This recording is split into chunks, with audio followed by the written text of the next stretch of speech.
Hello, welcome. In this video I'll show you what services can you get from your email number of your REALME 14 Pro Plus.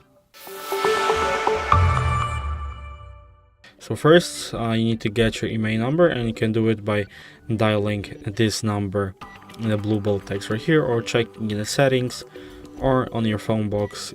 Maybe it will be there, and then enter the IMEI.info website and type in your email number right here, and you'll see some basic info about your phone. You can read the specifications and stuff like that. And we have the free checks, which are the REALME country registration date, blacklist simple check, eSIM compatibility check, MAC address check. You can add your device to the lost / stolen database.